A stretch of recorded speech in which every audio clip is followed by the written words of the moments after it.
Hoje nós vamos começar uma série de vídeos aqui no meu canal falando sobre saúde. A ideia aqui é falar sobre o bem-estar e estilo de vida.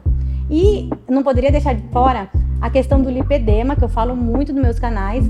E o lipedema ele vai englobar muitas pessoas, muitos profissionais, não só da área da saúde. E hoje, no meu primeiro podcast, eu trouxe aqui a cardiologista, a doutora Daniele Borborema, que a gente vai conversar bastante sobre o lipedema, sobre a cardiologia e a interação dessa doença com a parte cardiovascular, que seria o coração e todo o sistema relacionado ao coração. E se apresenta para nós. Eu sou a Daniele, sou cardiologista com uma formação extra em medicina do estilo de vida. E eu gosto sempre de trabalhar essa questão da prevenção, tanto nas doenças cardiovasculares quanto no bem-estar geral, incluindo as doenças do sistema vascular. Isso, e a ideia de conversar hoje com você, porque como você gosta muito do estilo de vida e eu também sou adepta, todos os meus pacientes, eu sempre falo que o remédio não vai mudar muita coisa se ele junto não adicionar a melhora da qualidade de vida, fazendo atividade física e melhorando a alimentação principalmente. E você que gosta muito disso, eu quis super trazendo na minha primeira apresentação, porque a gente se dá muito bem nisso e a gente vai conversar muito sobre isso. E aí eu queria, a primeira coisa, saber por que você gosta disso, de onde veio essa vontade de trabalhar com o estilo de vida? Primeiro veio de uma motivação pessoal, né, porque eu achei que acrescentou muito na minha vida quando eu não iniciei uma medicação para ansiedade e para insônia. A partir do momento que eu iniciei uma atividade física, né, eu comecei a ter melhora do estresse, da ansiedade e dormir melhor na época de faculdade. E mantive isso durante alguns anos, até que na residência de cardiologia, a gente trabalha muito essa questão do tratamento, né, da doença, do que já complicou. Do remédio. Então, é sempre aquilo de enxugar gelo mesmo. E aí a gente percebe que 8 de 10 que a gente trata a doença, poderia ter a doença evitada quando a gente pensa em prevenção. E aí foi que eu resolvi fazer uma especialização extra, já depois de formada, para a gente atuar aí no estilo de vida. Você está quase me convencendo a fazer também. Porque assim, só a medicação, ela não vai resolver muita coisa se o paciente também não fizer uma atividade física, principalmente pensando em coração, que ele é totalmente dependente do metabolismo do paciente. E o lipedema, ele entra muito nisso, porque o lipedema, você até usou ontem uma frase que eu gostei muito, como que você falou? Do Revolt? Que a genética, né, você tem a predisposição genética, que ela é a arma.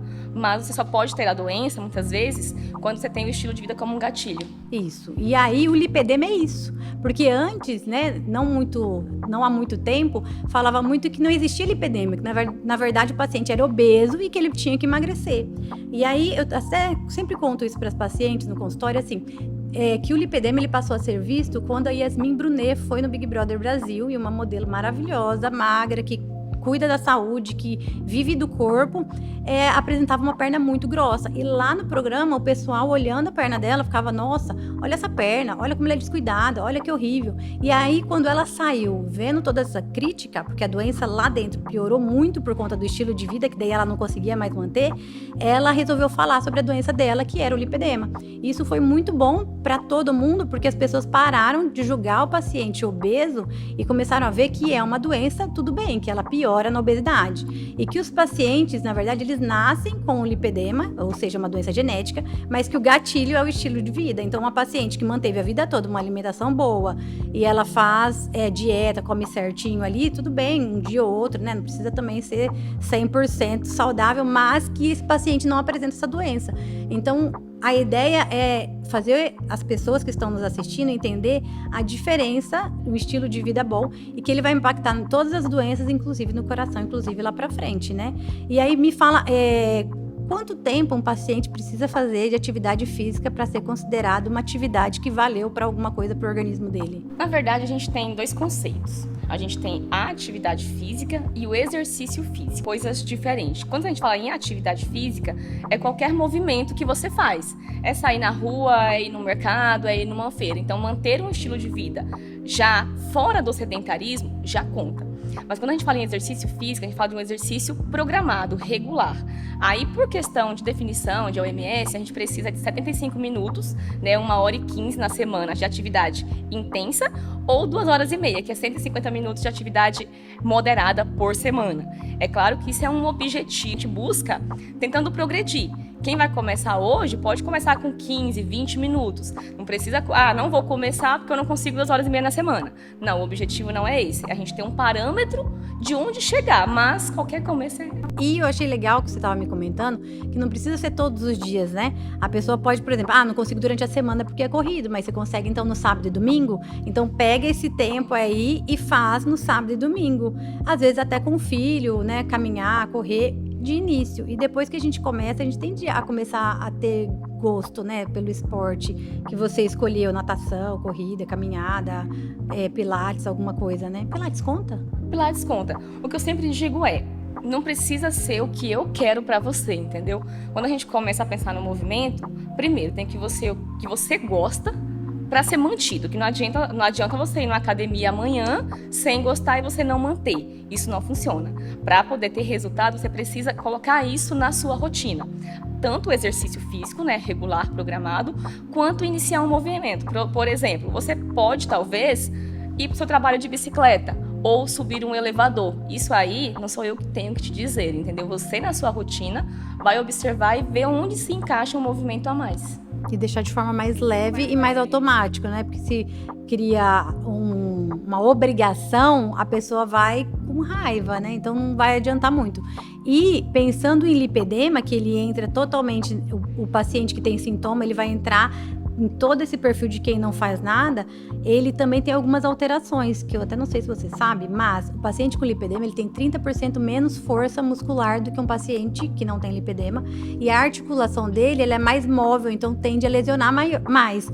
Então, esse paciente, ele tem que começar com atividade simples, por exemplo, em vez de usar um elevador, usar as escadas, já vai ajudar a fortalecer, já vai ser uma atividade que não vai ser de alto impacto, porque não adianta também um não atleta querer começar lá pelo crossfit, que não vai resolver.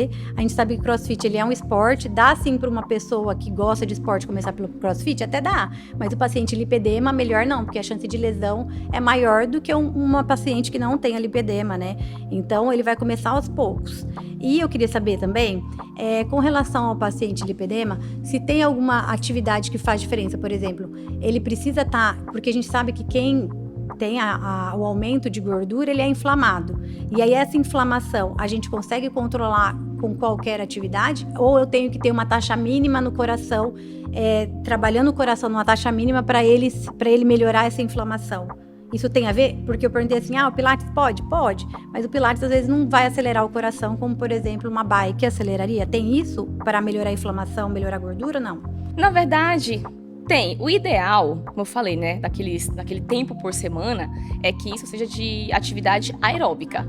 Então, natação, caminhada, pedalada, HIIT, isso entra no aeróbico. Mas o ideal é a associação dos dois, que é aeróbico mais atividade de resistência. Não precisa ser musculação. Pode ser um pilates que trabalha força, pode ser uma calistenia que trabalha força com o peso do corpo. Então, tem que ter o trabalho de força, né? Você vai ter a atividade aeróbica pensando ali em condicionamento cardiovascular e a parte de força para trabalhar músculo, porque músculo hoje já é um marcador de longevidade. E se eu já tenho essa genética ruim, vamos dizer assim, eu consigo frear ela fazendo isso que você está falando? Esse 2 horas e meia, vamos pôr ali? Consegue. Falando por experiência pessoal, né? Não parece, mas eu tenho condropatia patelar, instabilidade de joelho, mais frouxidão ligamentar. Já tive momentos da minha vida que eu não conseguia subir um meio fio na rua, por instabilidade. Depois de 10 anos aí, né, de musculação, pilates, passeando na corrida, é claro que eu tenho lesões com frequência, mas aí a gente precisa do acompanhamento multiprofissional. Fisioterapeuta, educador físico, a depender do perfil do paciente, né? Só vai lá e faz de qualquer jeito, né? Alguns vão ter mais facilidade para algumas coisas, outros para outras, vida que segue. E tem alguma alteração, porque a gente sabe que esse perfil de pessoas, não vamos nem falar pacientes, que nem sempre eles são pacientes, até deveriam ser, mas não são, mas eles têm o aumento do colesterol, a inflamação, e aí aumenta também o risco de infartar, de AVC, de não sei o quê. Fazendo essas atividades, ele vai ter melhora disso? Ou ele vai ter que usar medicação junto? Não, aí depende. Quando a gente fala de inflamação, tem muito esse negócio de que a pessoa está inflamada. Na verdade, quase sempre a gente tem uma condição associada, que é a obesidade.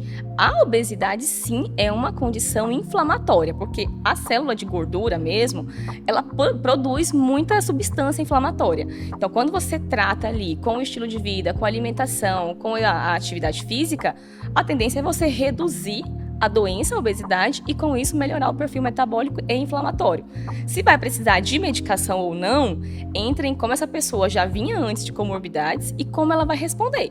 Às vezes já tem um colesterol ali no limite superior e que você pode tirar a medicação depois, um pré-diabetes. Nem sempre vai ser reversível, mas muitas vezes sim. E também eu queria até comentar da minha sogra, que a gente se engana achando que é só o obeso que vai ter alguma alteração. Ela é magra e tá com colesterol super alto. E é legal saber, assim, você acaba dando uma expectativa e uma esperança pro paciente de... Ela começou com a medicação, porque o colesterol quase explodiu, e ela começou a caminhada junto. Então, pode ser que daqui a um tempo, então, a gente consiga tirar essa medicação ou não.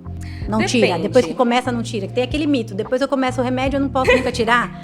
Tem essa questão da dependência, mas assim, quando a gente fala de colesterol, a gente tem um perfil de colesterol, né? É total, LDL, que é o colesterol ruim, triglicerídeo, HDL, que é o bom colesterol, e a gente precisa saber qual colesterol que vai estar elevado. Quando a gente fala de triglicerídeo, a gente fala de um colesterol muito relacionado à alimentação, não aos excessos de carboidratos, dos refinados. Então, ele responde muito bem ao estilo de vida, ao emagrecimento, né, à melhora da alimentação. Eu, particularmente, não começo para quase ninguém remédio para triglicerídeo, porque você responde assim rápido e muito bem. Quando você fala de LDL, que é o colesterol ruim, então quando a gente fala de infarto, AVC, entupimento de qualquer artéria, a gente fala de LDL. Esse tem uma predisposição, né, um componente genético muito grande. Claro que tem uma variação que pode sim responder ali ao estilo de vida, mas nesse perfil é muito comum, mesmo que você mude, manter o LDL alto e precisar da medicação. E o HDL, que é o bom colesterol, não tem opção. É atividade física, alimentação, não tem remédio para subir. E eu ia perguntar isso, e o ômega 3? Que nem estava nos nossos planos falar hoje, mas e o ômega 3? O ômega 3, na verdade, ele é muito menos do que ele aparece por aí, né? Como vendem, como salvar aí a vida de muita gente. Então, assim, a maior parte das vezes é um dinheiro que vai pro ralo. Então, a gente tem um benefício cardiovascular com o ômega 3, mas a quantidade necessária, a maior parte das vezes você consegue através da alimentação, né, dos peixes, e o que se vende por aí é uma dose muito inferior da dose indicada para tratamento. Então, no Brasil não tem o ômega 3 indicado pelas diretrizes, né, só vende fora. Então, aqui o que a gente tem hoje é melhor comer uma sardinha. Isso que eu ia perguntar, quais são né? os Entra principalmente sardinha, atum e salmão. Mas aí em óleo ou sequinho? Que tem, né? Não, Tem a sardinha, falando em alimentos enlatados e embutidos, é um que dá pra tolerar ali de vez em quando. Mas você tem a sardinha peixinho mesmo, que você pode comprar e fazer sua sardinha em casa, né? Eu sou da vibe mais natural, eu faço minha sardinha em casa. E aí ele vai ter o ômega 3? Tem o ômega 3 na quantidade necessária pro dia. Pra quem não gosta de peixe, tem opção ou não? Mas é pouco. A maior parte vem dos peixes mesmo. Então tá. Vamos falar um pouquinho do lipedema, e porque principalmente as pessoas que estão conhecendo agora essa doença, elas às vezes confundem com linfedema. Direto no consultório vê gente falando, nossa, tô seguindo uma pessoa, mas é de uma perna só. O lipedema não é de uma perna só, o lipedema é das duas pernas, ele é uma condição genética. O lipedema, ele é uma doença da mulher. Por quê? Por conta do nosso hormônio, né, do estrógeno. E ele tem mais ligação, ele se liga mais ao estrógeno do que uma célula de gordura comum. A célula de gordura também se liga, mas a célula do lipedema mais. E aí, por conta disso, a gente fala que é uma doença feminina, porque ele se liga mais aos hormônios. Então, todas as vezes que o paciente que a pessoa passar pelas fases hormonais, menstruação, gestação e depois menopausa, principalmente essas 3 fases, se ela ganhar, porque é uma fase que a gente ganha muito peso, também por conta dos hormônios, essa célula vai crescer e como ela é uma célula que inflama mais do que uma célula comum, ela faz trave de fibrose e o paciente não consegue perder. Sabendo disso, a gente já sabe então que o lipedema é das duas pernas. Não existe lipedema de uma perna. Se for de uma perna, não é lipedema, é linfedema ou outras doenças. Essa paciente, então todo paciente que tem as 2 pernas inchadas tem lipedema? Não, ele tem que ter associado os sintomas, porque essa célula faz ter sintomas. Então é muito comum o paciente falar assim, nossa, eu tenho dor na perna que meu marido ou minha amiga, se ela pegar, eu grito de dor. Fica com roxo, do nada, eu nem bati em lugar nenhum e minha perna fica roxa. Minha perna, depois que eu tive neném, eu engordei e quando eu emagreci, minha perna ficou grande, como o caso da Yasmin Brunet, né? E então ela tem que ter sintomas associados.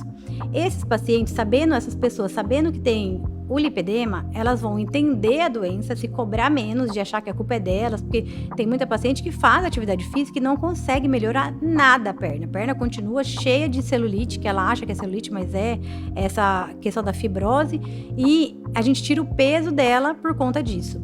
E também fazer o paciente entender que tratar o lipedema com atividade física e melhora da alimentação também vai tratar o coração dela, porque quando ela tem uma tendência genética ao lipedema, a gente sabe que ela também tem uma tendência maior à obesidade e, portanto, também às doenças cardiovasculares.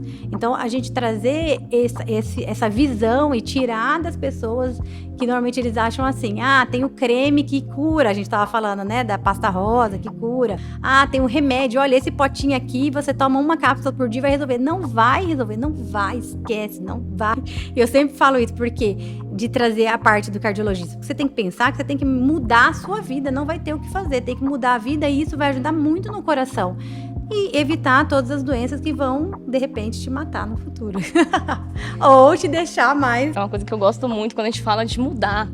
Porque as pessoas entendem assim, né? Que vai passar um comprimido, vai passar um negócio ali, tá resolvido. E mudar não é assim que se resolve. É um processo. A gente fala que não é um evento, né? Não é um comprimido, é um processo. E hoje se vende com muita facilidade a ideia de que você vai tomar um manipulado, que a vitamina vai fazer por você o que você deveria fazer, né? Você quer terceirizar o problema. Um problema que muitas vezes não está na farmácia, né? A gente precisa se movimentar mais, comida de verdade, dormir melhor, que hoje o sono ele é muito negligenciado, né? Então é uma rotina muito conturbada de produtividade, trabalho o tempo todo, e a gente esquece que algumas coisas a gente não resolve com um comprimido ou com uma pasta rosa. Exatamente. E a parte do cardiologista é que vocês também são a porta de entrada pra gente. Porque às vezes o paciente não está conseguindo mudar sozinho, mas quando ele vai no médico, o médico dá uma esperança ou explica também da importância. Porque por mais que às vezes a gente, principalmente eu, não acredito muito assim, não é possível que a pessoa não saiba, mas sim, as pessoas não sabem, né?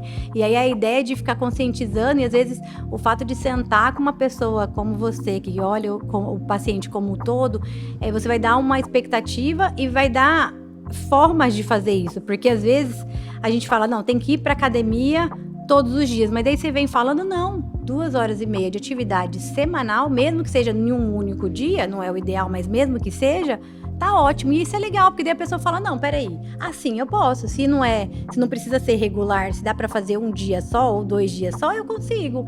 Ou eu vou programar, né, durante a semana, eu vou deixar então um dia para eu fazer a atividade mais de força e o outro dia para eu fazer o aeróbico, pronto. Então, a informação faz com que a pessoa tenha mais qualidade de vida e mais saúde.